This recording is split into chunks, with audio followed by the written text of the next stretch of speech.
Welcome back ناظرین، آپ کی طرف آتا ہوں۔ شاہ صاحب مجھے یہ بتائیں کہ صبح شام ذکر و اذکار سے زبان تر رکھنے کے حوالے سے حدیث مبارکہ تھوڑی تفصیلاً بیان فرمائیے گا تاکہ میری اور ناظرین کی رہنمائی ہو سکے۔ بسم اللہ الرحمن الرحیم، شکریہ، جزاک اللہ۔ قرآن کریم کے اندر اللہ تبارک و تعالی جل مجدہ الکریم نے ارشاد فرمایا کہ اللہ تعالیٰ کی تسبیح بیان کرو صبح اور شام۔ مفسرین کرام نے تو یہاں اس سے مراد نماز لی ہے کہ صبح کے وقت بھی نماز پڑھی جاتی ہے اور شام کے وقت بھی نماز پڑھی جاتی ہے۔ یہ تو ایک اس کی خصوصی تفسیرات میں سے ہے، لیکن عموماً طور پر صبح اور شام اللہ تعالیٰ کے ذکر سے اپنی زبانوں کو تر رکھنا وغیرہ، خاص طور پر سرور کائنات صلی اللہ علیہ وسلم کی حدیث ہے۔ نبی پاک علیہ الصلوۃ والسلام نے ارشاد فرمایا، حضور علیہ الصلوۃ والسلام نے، کہ جب تم اپنی زبانوں کو اللہ کے ذکر سے تر رکھو گے، اور یہاں تک فرمایا کہ اللہ کے ذکر سے جب تمہاری زبانیں تر رہے گی تو اللہ تبارک و تعالی جل مجدہ الکریم تمہاری زبانوں میں اللہ تعالیٰ وہ مٹھاس اور وہ تاثیر پیدا کر دے گا۔ ایک تو یہ دوسری ایک حدیث پاک ہے نبی پاک علیہ الصلوۃ والسلام کی، سرور کائنات صلی اللہ علیہ وسلم نے فرمایا کہ تم اپنی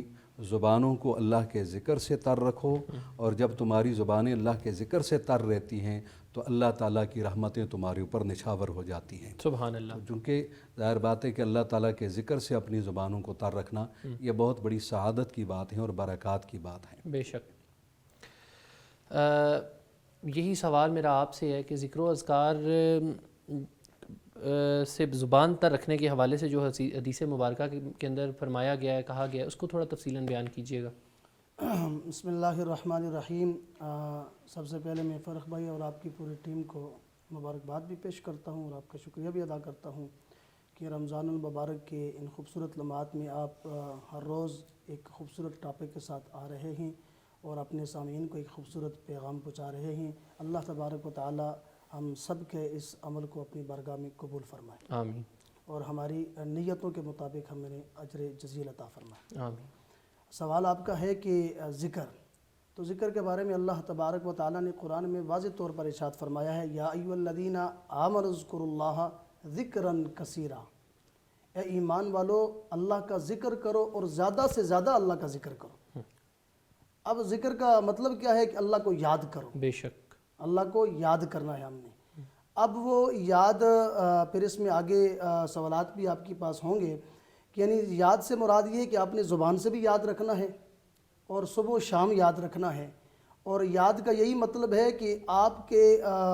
زبان پر بھی اللہ تبارک و تعالیٰ کا ذکر ہو اور آپ کے دل و دماغ میں بھی اللہ تبارک و تعالیٰ کا ذکر ہو۔ اب دیکھیں یہاں پہ یہ بھی حکم ہے کہ رمضان میں اللہ کو یعنی کثرت سے یاد رکھو۔ کیا مطلب؟ ایک ذکر کے 3 درجے ہیں، ان میں سے پہلا ذکر جو ہے وہ ذکر باللسان ہے، یعنی زبان کے ساتھ آپ نے اللہ کو یاد رکھنا ہے، اور دوسرا ذکر ہے یعنی ذکر قلبی، آپ نے دل میں اللہ کو یاد رکھنا ہے، اور جو تیسرا ذکر ہے وہ ذکر بالجوارح، یعنی آپ نے اپنے اعضاء سے اللہ کو یاد کرنا ہے۔ کیا مطلب؟ اپنی زبان کو اللہ کے ذکر سے یعنی تر رکھنا ہے، اپنی آنکھوں کو ان کاموں سے روکنا ہے جن سے اللہ تبارک و تعالیٰ نے دیکھنے سے رکنے کا حکم دیا ہے، اپنے ہاتھوں کو ان کاموں سے روکنا ہے جن کاموں سے رکنے کا اللہ اور اللہ کے رسول صلی اللہ علیہ وسلم نے حکم دیا ہے، اپنے پاؤں کو ان کاموں سے روکنا ہے جن کاموں سے اللہ تبارک و تعالیٰ نے رکنے کا حکم دیا ہے۔ تو اب اس کے ضمن میں اور بھی ہم اس کو اگر تھوڑا سا کھول کر یوں بیان کر دیں کہ اس کے ساتھ ہم نے اللہ کو یاد رکھنا ہے، تو آپ کسی کو راضی کر کے بھی اللہ کو یاد رکھ سکتے ہیں، کسی کی مدد کر کے بھی اللہ کو یاد کر سکتے ہیں، کسی کو کھلا کے بھی اللہ کو یاد کر سکتے ہیں، کسی کو پلا کے بھی اللہ کو یاد رکھ سکتے ہیں، کیونکہ کل محشر کے میدان میں اللہ تبارک و تعالیٰ یہ فرمائے گا اپنے بندے سے کہ میں بھوکا تھا تو نے مجھے کھلایا نہیں ہے، میں پیاسا تھا تو نے مجھے پلایا نہیں ہے۔ بندہ عرض کرے کہ مولا اللہ تو ان چیزوں سے پاک ہے، اس کو کھانے کی ضرورت بھی نہیں ہے، اس کو پینے کی ضرورت بھی نہیں ہے، تو اللہ کو کیسے کھلایا جائے، اللہ کو کیسے پلایا جائے؟ تو اللہ تبارک و تعالیٰ فرمائے گا کہ فلاں میرا بندہ جو ہے وہ بھوکا تھا، اس کو کھانے کی طلب تھی، انہوں نے آپ سے طلب بھی کیا، پھر بھی آپ نے اس کو کھلایا نہیں،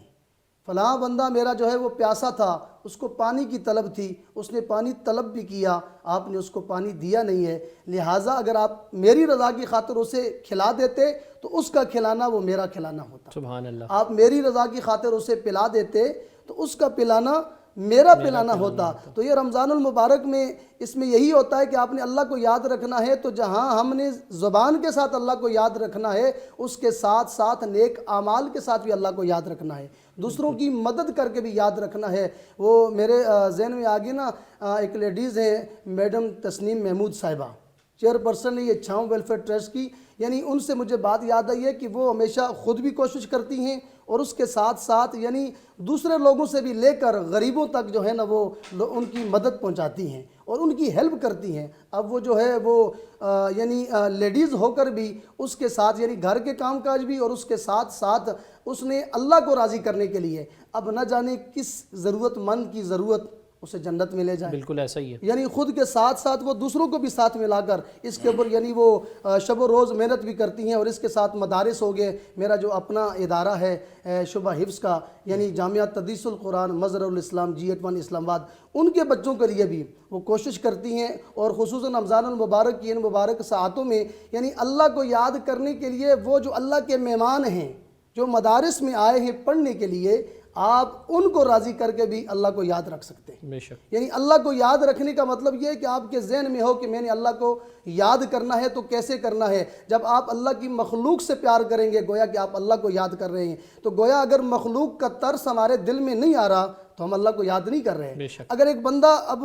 کمرے میں بیٹھ کر، مسجد میں بیٹھ کر یا اپنی جگہ پہ بیٹھ کر وہ صرف اللہ اللہ کر رہا ہے، اس میں شک نہیں ہے، یہ فضیلت بہت بڑی فضیلت ہے، یہ زبان سے ذکر کرنا یہ بہت بڑی فضیلت ہے، لیکن اس کا یہ مطلب نہیں ہے کہ آپ جو ہے نا باقی کام کاج آپ چھوڑ دیں۔ بالکل یعنی باقی جگہوں پہ آپ کو جو ہے نہ حقوق العباد کا خیال ہو، نہ احساس آپ کے اندر ہو، نہ آپ کے اندر جو ہے نا وہ باقی چیزیں آئے۔ رمضان ہمیں یہی پیغام دیتا ہے، بالکل دوسروں کا ایسا ہی ہے۔ احساس۔ بالکل۔ یعنی جہاں آپ نے اب نماز 5 وقت کی وہ فرض ہے، اگر آپ رمضان کے بغیر بھی نہیں پڑھیں گے نا آپ سے سوال ہوگا، بے شک ایک ایسا ہی ایک نماز کا آپ نے حساب کتاب دینا ہوگا۔ جب رمضان المبارک کا مبارک مہینہ آتا ہے تو وہ ہمیں اللہ کو یاد رکھنے کا یہ درس بھی دیتا ہے کہ جس طرح آپ بھوکے رہتے ہیں، جس طرح آپ پیاسے رہتے ہیں، تو دوسروں کا بھی آپ خیال کریں۔ بے شک۔ یہ اللہ کو یاد رکھنا ہے، یعنی جس طرح آپ اپنی جان کا، کیونکہ مومن یعنی اپنے لیے بھی وہی پسند کرتا ہے جو اپنے مسلمان بھائی کے لیے بھی پسند کرتا ہے۔ تو اس طرح ہم اللہ کو یاد رکھے اللہ کو راضی کر سکتے ہیں۔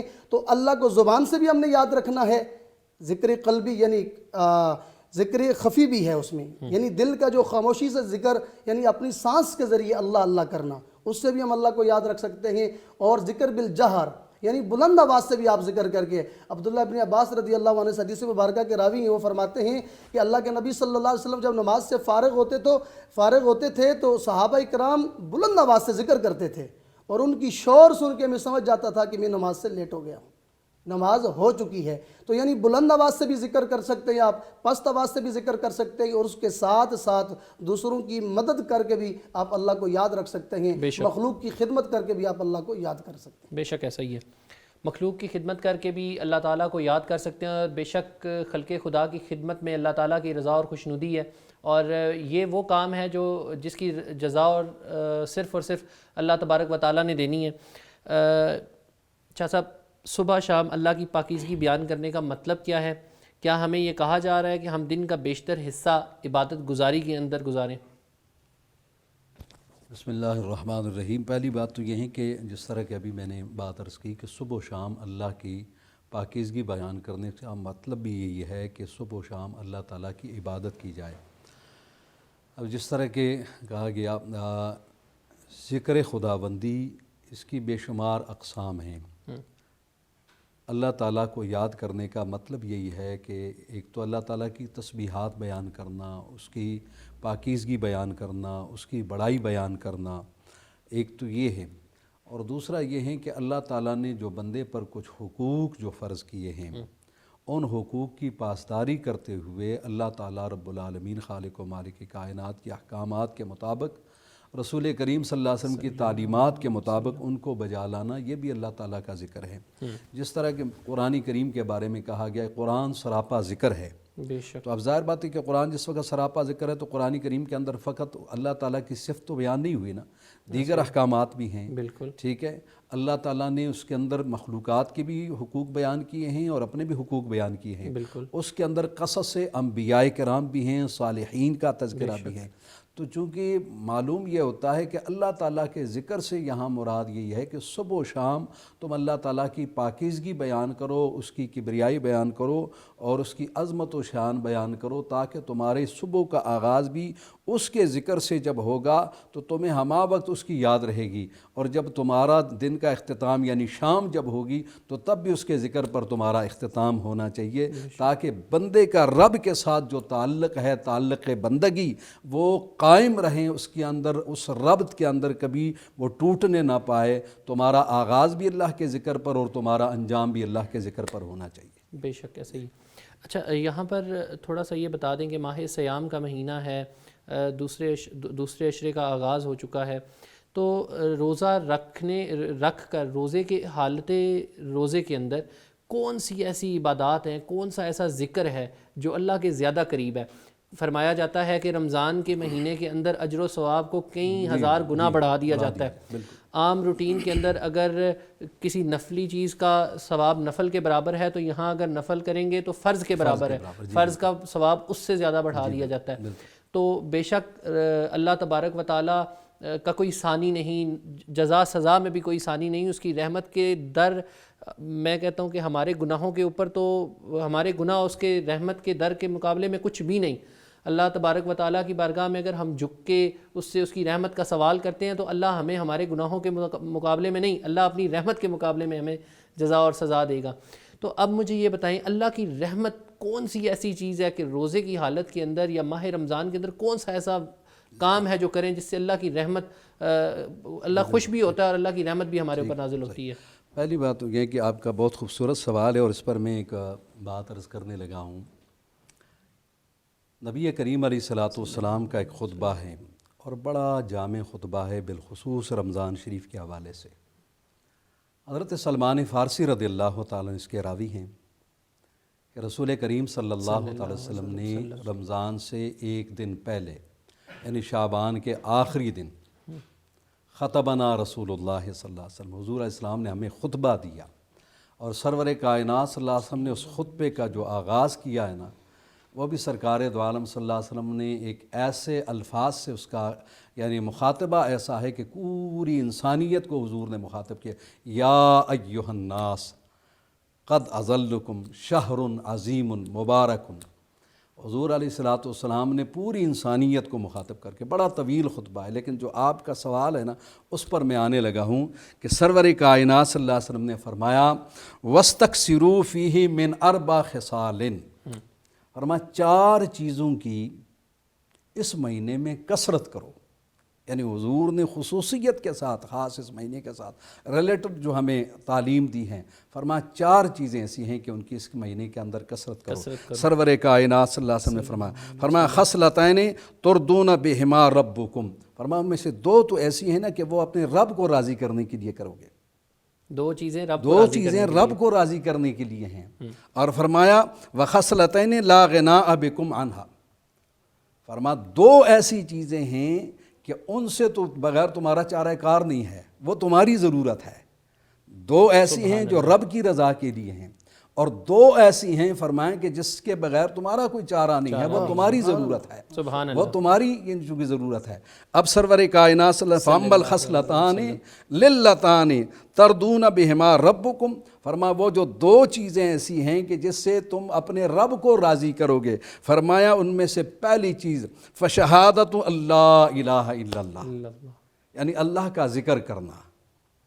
اور یہ وہ کلمہ ہے لا الہ الا اللہ، خاص طور پر فضائل ذکر میں اگر آپ دیکھیں گے اس کو افضل ذکر قرار دیا گیا،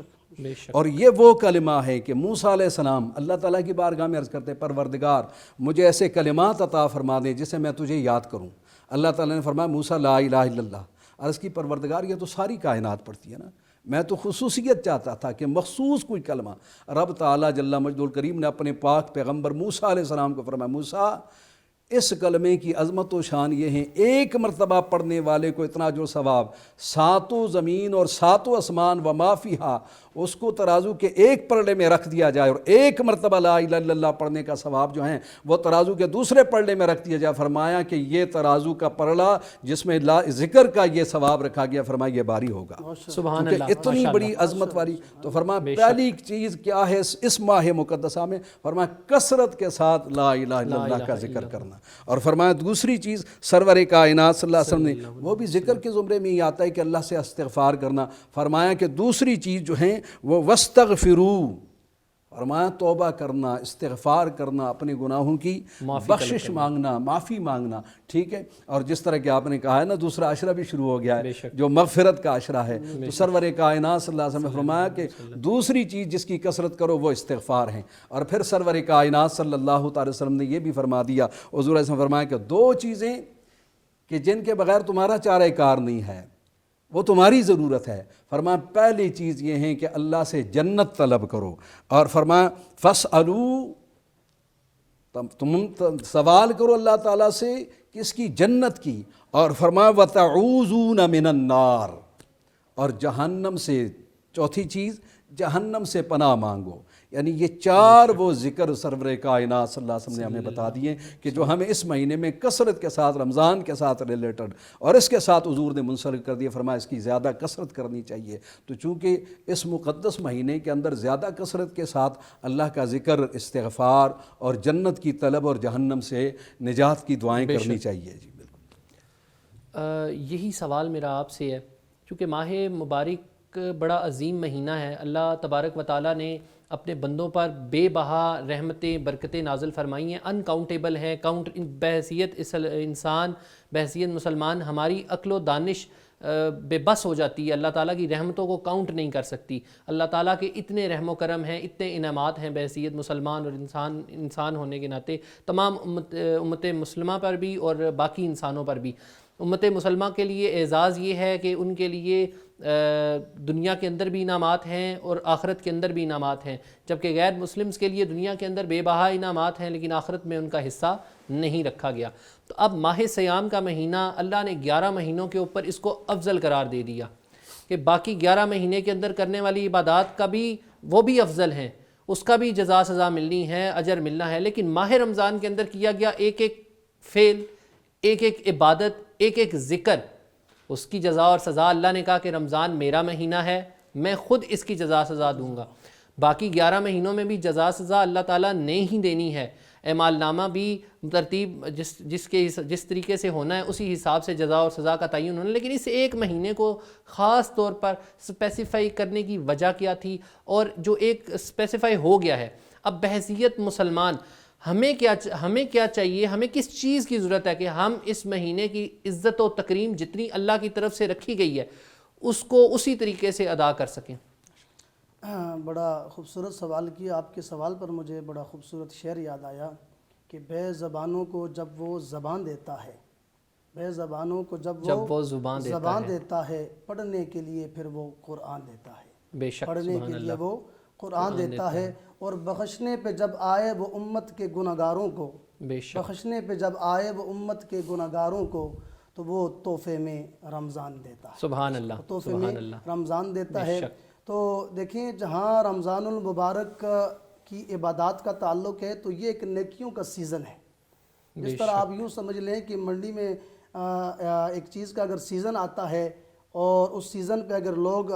یعنی ہر کاروباری تاجر اپنا اس سے فائدہ اٹھاتا ہے، تو یہ آپ یوں سمجھ لیں کہ ایک نیکیوں کا سیزن ہے اور بخشنے کا، رب اپنے بندے سے بڑا پیار کرتا ہے، اور اسی لیے رمضان بھی دیا ہے۔ اور پھر رمضان میں اب ہر بندے نے کوشش کرنی ہے کہ اس رمضان المبارک کے مبارک مہینے کے خوبصورت لمحات میں زیادہ سے زیادہ جو ہے نا فائدہ اٹھاؤں، زیادہ سے زیادہ نیکیاں کماؤں اور زیادہ سے زیادہ اپنی خطاؤں کو معاف کراؤں، کیونکہ اس کے 3 عشرے ہیں۔ پہلا عشرہ رحمت کا ہے اور دوسرا عشرہ جو ہے وہ مغفرت کا ہے، اور اس کی دعا بھی یہی ہے کہ استغفر اللہ ربی من کل ذنب واتوب الیہ، یعنی اس کی کثرت کرنی چاہیے، اس کی کثرت کرنی چاہیے، اور رب سے استغفار، جیسا کہ قبلہ شاہ صاحب نے بڑی تفصیل سے بیان کر دیا ہے کہ اپنی استغفار،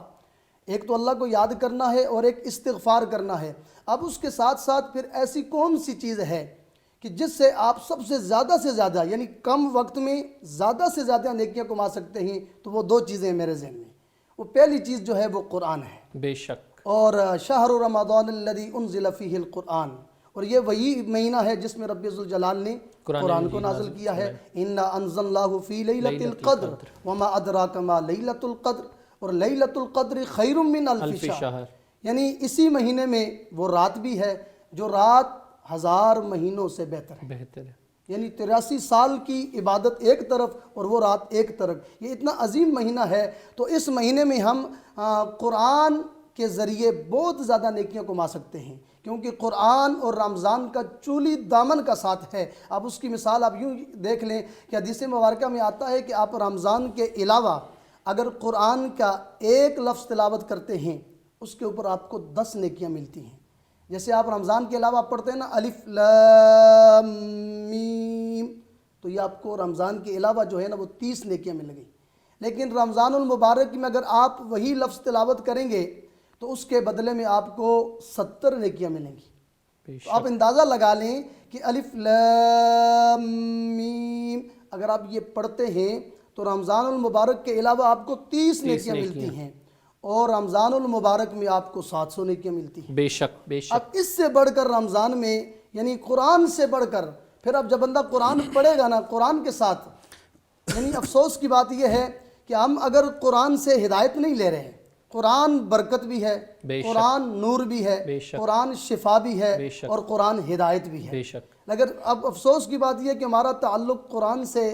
یعنی اتنا مضبوط بھی نہیں ہے اور جڑا بھی نہیں ہے. تو یہ رمضان المبارک کا وہ مبارک مہینہ ہے جو ہمارا تعلق قرآن سے جڑوا دیتا ہے. اور اللہ کے نبی صلی اللہ علیہ وسلم بھی رمضان المبارک میں قرآن کا دور فرمایا کرتے تھے جبریل امین سے. یعنی جو قرآن حضور کے قلبی عطر پہ نازل ہوا ہے وہ اللہ کے محبوب بھی رمضان میں جبریل امین کو سناتے اور جبریل امین سے سنتے بھی تھے. بے شک. تو امت کو تعلیم دینے کے لیے کہ اس قرآن کے ساتھ آپ نے بھی اپنا تعلق مضبوط کرنا ہے. تو یہ رمضان المبارک کا مبارک مہینہ ہمارا تعلق قرآن سے جڑاتا ہے، قرآن کے ساتھ جوڑتا ہے. اور جب بندے کا تعلق قرآن کو زیادہ تلاوت کرنے کا دل میں شوق آ جائے تو پھر یہ بھی شوق پیدا ہو جاتا ہے کہ میں ذرا سمجھوں تو صحیح قرآن کے اندر کیا لکھا ہے. بے شک. جب بندے کا تعلق قرآن سے بن جاتا ہے، وہ حدیث مبارکہ میں آتا ہے نا کہ اگر کوئی بندہ چاہتا ہے نا میں اپنے رب سے باتیں کروں تو وہ رب کا قرآن پڑھے. بے شک. جب وہ قرآن پڑھے یا نماز پڑھے، دونوں میں جو ہے نا وہ اللہ تبارک و تعالیٰ کے وہ بہت قریب ہو جاتا ہے. تو جب بندہ یہ رمضان المبارک کا مبارک مہینہ ایسا ہے کہ جس میں جو بندہ قرآن سے اپنا تعلق جوڑ لے گا. اب یہاں پہ یعنی میں یہ بھی کہوں گا کہ کتنے افسوس کی بات ہے کہ کچھ لوگ یعنی ہمارے حفاظ کرام بھی ہوتے ہیں لیکن ان کو بھی بعض کو رمضان میں قرآن پڑھنے کا معذرت کے ساتھ ٹائم، سارے نہیں لیکن بعض کو ٹائم نہیں ملتا، کیونکہ یہ دنیا ایسی چیز ہے نا جس کے بارے میں حضرت علی نے فرمایا تھا نا کہ میں جا دنیا میں تجھے طلاق دیتا ہوں. یہ کسی نہ کسی سانچے میں مومن کو جو ہے نا وہ اپنی طرف کھینچنے کی کوشش کرتی ہے، اور اس کو جو اس کا دل جو ہے نا اپنی طرف راغب کرنے کی کوشش کرتی ہے. تو اس لیے جو کوشش یہ کرنی ہے کہ ہمیں رمضان میں ہم نے قرآن کی زیادہ سے زیادہ تلاوت کرنی ہے. اور دوسری جو چیز ہے وہ اس کے ساتھ امام الانبیاء صلی اللہ علیہ وسلم پر درود و سلام پڑھنا ہے، کیونکہ میرے اور آپ کے پیارے آقا امام الانبیاء صلی اللہ علیہ وسلم نے فرمایا جو شخص مجھ پر 1 مرتبہ درود پڑھتا ہے اللہ تبارک و تعالی 10 مرتبہ اس پر رحمتوں کا نزول فرماتا ہے، اور 10 اس کے درجات بلند ہوتے ہیں اور 10 اس کے گناہ معاف ہوتے ہیں. یہ عام دنوں کی بات ہے، اور اگر رمضان میں وہ کریں گے تو پھر 10 کو آپ 70 سے ضرب دے دینا. بے شک ایسا ہی ہے. تو وہ کہاں تک چلا جائے گا. تو میں سمجھتا ہوں کہ یہ رمضان المبارک کا مبارک مہینہ اپنے گناہوں کو بخشوانے کا بہت زبردست موقع ہے، نیکیاں کمانے کا بہت زبردست موقع ہے. لیکن اس کے لیے سب سے پہلے اپنے آپ کو تیار کرنا ہے اور اپنا تعلق قرآن کے ساتھ جوڑنا ہے، مصطفیٰ کے فرمان کے ساتھ جوڑنا ہے. بے شک. ناظرین، بدقسمتی ہماری اور اس معاشرے کی یہ ہے کہ ماہ رمضان کے اندر ایک مہینہ ہمیں جب نصیب ہوتا ہے تو سال بعد ہمارے گھروں کے اندر قرآن پاک کو پہلے تو ڈھونڈا جاتا ہے. بدقسمتی اور المیہ یہ ہے کہ اگر کوئی دنیاوی کتاب ڈھونڈنی ہو، کوئی افسانہ ڈھونڈنا ہو، کوئی ناول ڈھونڈنا ہو، کوئی میگزین، کوئی اخبار ڈھونڈنی ہو تو وہ اس کے لیے ڈھونڈنے کی ضرورت ہی نہیں پڑتی. فوراً سے زبان سے کلمات جاری ہو جاتے ہیں کہ فلانے ٹیبل کے اوپر پڑی ہے، فلانے ڈرار کے اندر پڑی ہے. لیکن ہماری بدقسمتی بحیثیت مسلمان ہونے کے ناطے یہ ہے ہمیں اپنے آپ پر نہ صرف شرمندہ ہونا چاہیے بلکہ ہمیں غور کرنا چاہیے کہ ہم کہاں جا رہے ہیں. دین راہ ہدایت کا دین تھا. ہم پر اللہ نے اعزاز سے ہمیں نوازا کہ ہمیں اپنے آخری نبی جناب حضرت محمد صلی اللہ علیہ وآلہ وسلم کی امت میں پیدا فرمایا۔ وہ نبی، وہ کریم نبی جو امام الانبیاء ہیں، رحمت للعالمین ہے، خاتم النبیین ہے، جن پر نبوت کا اختتام ہوا، جن پر ڈھیروں رحمتیں برکتیں نازل ہوئیں، جن کے لیے اللہ نے یہ زمین و آسمان تخلیق کیے، آسمان زمین کی تخلیق ان کے بعد مکمل فرمائی، ساتوں جہان بنائے، فرمایا کہ یہ جہان اور کئی اور جہان تخلیق کیے صرف اور صرف اپنے پیارے محبوب جناب حضرت محمد صلی اللہ علیہ وآلہ وسلم کے لیے۔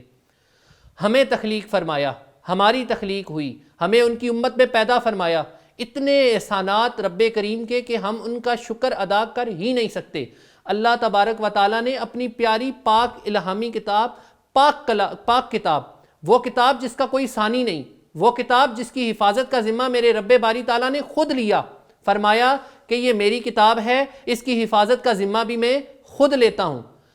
اب جب اللہ تبارک و تعالیٰ نے ہمارے اوپر اپنی پاک کلام کو نازل فرمایا، نہ صرف نازل فرمایا بلکہ بتایا کہ تم نے دنیا کے اندر جتنے بھی امور کرنے ہیں، تم نے اپنی دنیا اور آخرت کو اگر سنوارنا ہے، دنیاوی نظام کو چلانا ہے، آخرت کے لیے راہ ہدایت کا سامان اکٹھا کرنا ہے، تو قرآن مجید فرقان حمید سے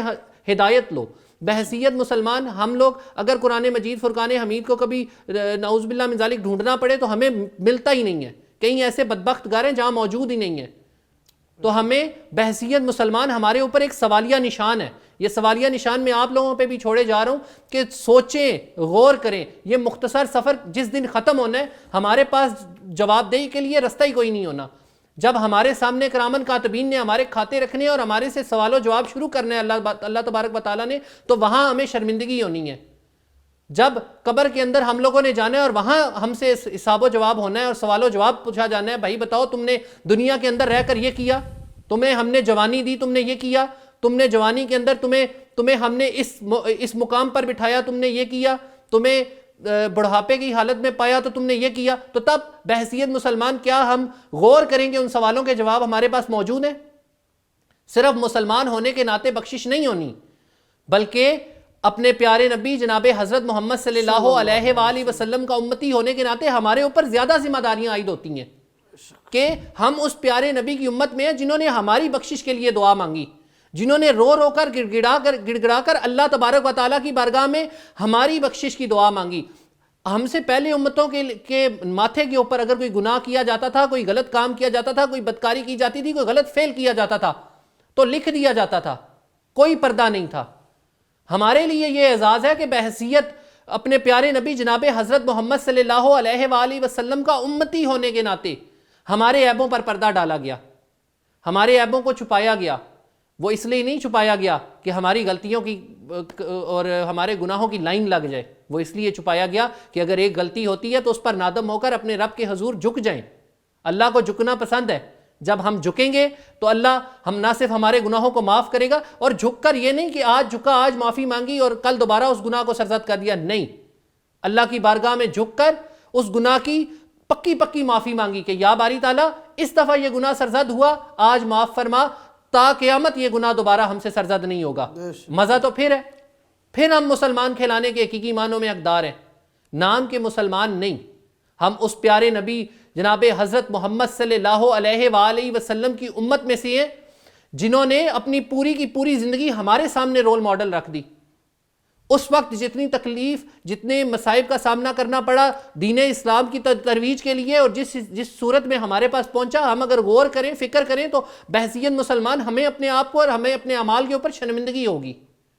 تو کوشش کریں کہ اللہ کی بارگاہ میں جب ہمارا سامنا ہو، جب ہمیں جانا پڑے، روز محشر ہمارا حساب کتاب ہو، تو ہمیں شرمندگی نہ ہو، ہمیں اپنے اعمال کو دیکھ کر شرمندگی نہ ہو، ہمیں اپنے اعمال کو دیکھ کر فخر ہو کہ ہم اس پیارے نبی جناب حضرت محمد صلی اللہ علیہ وآلہ وسلم کی امت میں سے ہیں جنہوں نے ہمیں جو تلقین کی، جو اعمال بتائے، جن کاموں سے منع کیا، جن کاموں کو کرنے کا حکم دیا، ہم نے بحیثیت مسلمان اپنا فرض ادا کیا۔ کوشش کریں، غور کریں۔ اگر آپ تنہائی کے اندر اپنے آپ کو 10 منٹ ہر روز دیں کہ ہم صبح سے لے کر شام تک کیا فعل کرتے ہیں، تو مجھے امید ہے کہ ہم شام کو جب ان پر غور کریں گے تو اگلے دن ہمیں وہ غلطیاں دوبارہ رپیٹ نہیں ہوں گی. یہاں پر چلتے ہیں ایک چھوٹے سے بریک کی جانب, اور جب بریک سے واپس آئیں گے تو سحر انگیز گفتگو کا سلسلہ اسی طریقے سے جاری رہے گا.